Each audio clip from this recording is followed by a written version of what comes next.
And even though I was below a 5-star rating for every single day last week, I still managed to hit my goal and make $2,000 at the end of the week on Instacart.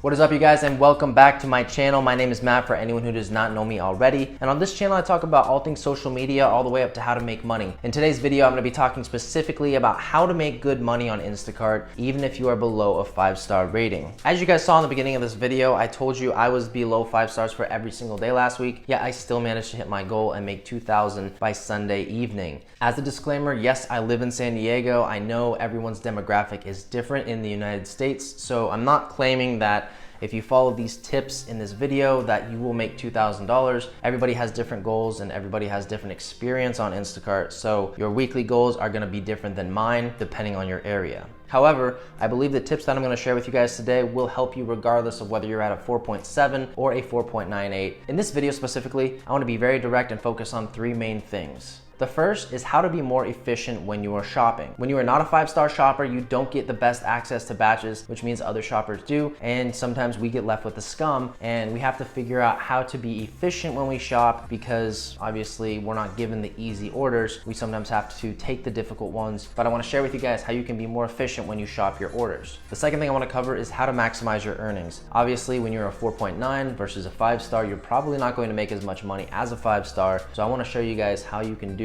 everything you can to maximize what you can make when you are not a 5-star. And the third and final thing I want to talk about in this video is how to get your rating from wherever it is right now up to a 5-star, because we obviously want to get you guys back to getting first priority batches and making as much money as you possibly can with Instacart. So the first thing I'm gonna cover is how to be more efficient. Now, keep in mind, this is all based on my physical experience. I've been doing this for over 2 years, so you can take it or leave it. Obviously, you know, you're gonna have your own opinion on what I'm about to say to you. And the first thing I wanna say is to be ready as early as possible. When you're not a 5-star shopper, you're not gonna get access to the best batches, you know, between the hours of 9 and 5 o'clock when the other 5-star shoppers are shopping. I would say that the majority of shoppers don't get up at the crack of dawn and are ready to take the first order available, which for me here in San Diego, it is usually at Smart & Final, Lazy Acres, or Ralph's, and the orders usually drop around 5:55 because most of the stores open around 6 a.m. When I'm not a 5-star shopper, I am up in the morning, I'm ready, I am, if anything, out the door before 5:50. That way I'm either close to a store or at the store already when the orders drop. This alone is gonna give you guys a leg up because a lot of people don't wake up at 5 a.m. and get ready and get out the door and go get those first morning batches. Many shoppers that I know rely heavily on Costco, which usually doesn't open until 10 o'clock, to get most of their money throughout the day. And I'm telling you guys right now, there's a lot of money outside of Costco. If you were to focus on the areas that have high volume orders, go to those areas in the morning before Costco opens. That way you can make as much as you can before the 10 a.m. pop. The 10 a.m. pop is usually when the orders at Costco drop, and usually there's a whole bunch of them, and you have to decide quickly which order is the best for you to take. And usually when you're a 5-star, you see some really good orders. Most of the time it's going to be the best order you get all day. But nothing is going to beat getting up early and making as much as you can before Costco opens, because when everybody's sleeping in until 9, getting ready to show up at Costco at 9:30, 9:45, you already have $100 under your belt and you're ready to take whatever Costco throws at you. Also, I am aware that Costco is not located in everyone's city, so you may have Sam's Club or you may have like BJ's, where I know you might get bulk orders or some of your bigger orders, but definitely the stores that carry items in bulk are usually the ones that are gonna have fewer units and higher paying orders because a lot of them have heavy order pay. And when you match that up with someone who tips good, you're usually gonna get an order between $40 and $60 usually, sometimes into the hundreds, depending on where you were at. Another way to be more efficient is to bring lunch or snacks with you. It's important that you guys don't eat out or you don't go home unless you're really close to a whole bunch of stores. I personally don't go home for lunch because it kind of gets me out of my zone. When I leave in the morning, I like to stay locked in all day until I hit my goal or I decide that the day's over. By going home, sometimes it really breaks the flow and the rhythm, and you can end up laying on the couch for a while or 2 or 3 hours, and all of a sudden the day's already done. So do what you guys have to do, whether it's pack a lunch the night before. That way the next day you can minimize the amount of places you have to go that are not making you money. money. And the same thing goes for gas. Make sure you guys aren't waking up to an empty tank. It's just really important that you guys have less to do during the day when you're making money. That way you have fewer things to worry about, like getting gas or going to get lunch. And the last tip I have for you guys on being efficient is what I mentioned in my last video. If you guys haven't seen it, I'll link it right there. Great video if you guys want to get some insight on it. And something I touch on this video is boxes. It's so important to have boxes everywhere you go. I basically do every single shop as if I'm doing a Costco shop. I remember one day I had a Costco box with me and I took a Ralph's order and I thought, why not just put everything in the box as if I were at Costco? And honestly, I haven't used bags since, unless the store just doesn't have any boxes at all for me, or the order is only like 3 or 5 units. If you guys haven't used boxes before for stores besides big bulk stores, you guys are going to realize that it saves you a bunch of time, not only at checkout, but as well at delivery. In my opinion, it's just way more efficient to box things up than bag them up, whether you have 20 units or especially 100 units. I'm gonna show a picture right here on the screen of an order I delivered not too long ago, and it was an Aldi order and it had a bunch of units. I was sitting at Costco when I got the order. I had boxes with me, and then when I got to Aldi, I ended up getting some more boxes because it was over 100 units. And if you ask me, the boxes on our porch look a lot more clean and organized than like 15 or 20 bags would have been. I'm also gonna show you guys 2 comments right here that I recently got. I actually had somebody increase their tip from $2 to $20, as you guys can see in the comment right there, all because I used the banana box. And the thing is, I probably didn't even need to use a banana box on this order. It wasn't heavy, it just had a few bags of lettuce and a couple other things, and I still used the box because I had it with me. You guys will get tip increases from this because a lot of people are save the planet kind of people, and when you use boxes instead of plastic bags, people are going to appreciate that, just like when people are really specific about using paper bags instead of plastic. The second thing I want to talk about is how to maximize your earnings when you're not a 5-star shopper. Now, what I mean by this is by being the very best shopper you can be for whatever rating you're at. You want to do every single thing that you can in order to make sure your earnings are fully maxed out. A couple things that I do is I always make sure to get the heaviest packages of meat, make sure and get the biggest produce. That way, when I weigh it, it's slightly heavier on the scale, and you're not doing anything wrong here. What you're doing is you're giving them, as long as it's,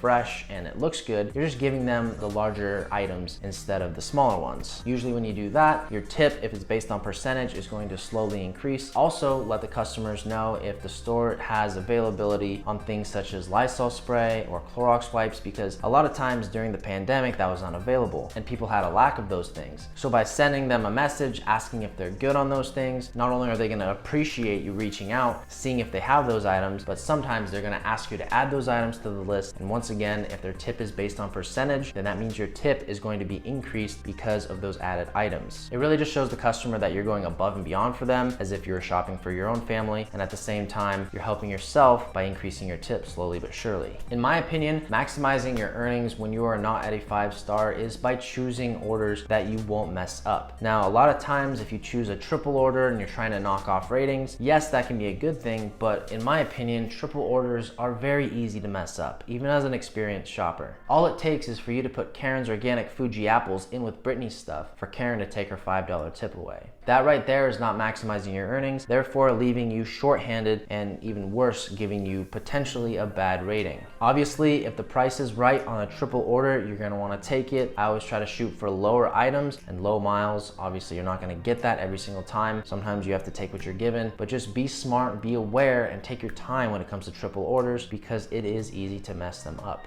And one last thing on maximizing your earnings is, in my opinion, sticking to the stores that you know are going to be your best stores to shop in. You're usually going to be able to get in and out without any hassle, and then drop the order off and get right back and get ready for another order. By continuing to focus on the same store every single time, or the same 2 stores, not only is it going to be able to help you get in and out quickly because you're familiar with the store, but it's also going to help the Instacart algorithm understand that you like shopping at those stores, so more than likely it's going to show you more orders there. This is not always accurate. The algorithm is pretty up and down, but I would say do your best to stick to the stores that you are most dominant in, unless you get an order at a different store that you're not really familiar with, but the price is high. And the third and final thing that I want to talk about today is how to get your rating from wherever it is now up to a 5-star again. That way you guys are getting first priority on all the good orders, as well as the other 5-star shoppers. The first thing that I have for you guys is the pre and post shop message. This is extremely important, and it is important to do it every single time, especially the post shop message. I'm gonna go ahead and drop some examples of of my pre and post shop messages down in the description below. That way you guys can copy it if you want, you know, put your own twist on it. Now keep in mind, you don't want to make it too long because obviously your customer doesn't have time to sit there and read a paragraph. They know you are going to do the best job you can, and you just want to really personalize it. That's one of the most important things out of the message. Don't just send a standard message that you send to everybody without any names in it. One thing you want to make sure and do every single time is put their first name in the first message as well as the second message. Don't skip out on either one of them. If anything, that second message is going to be the most important because that's the one that they're going to see where it says you did your best shopping in the store. You always strive for 5-star experience for the customer. So hopefully that nudges them in the right direction to leave you a good rating, obviously a 5-star. It's just important to personalize it because it shows that, yeah, you may have copied and pasted it, but you took the time to personalize it to make it personal for them. The next thing is communication. It is so important to have good communication with the customer, even if they're not responding. The whole shop, if you have a replacement that you need to do, send them pictures. If they're not responding, that sucks. You have to make quick, educated decisions on if you're the customer.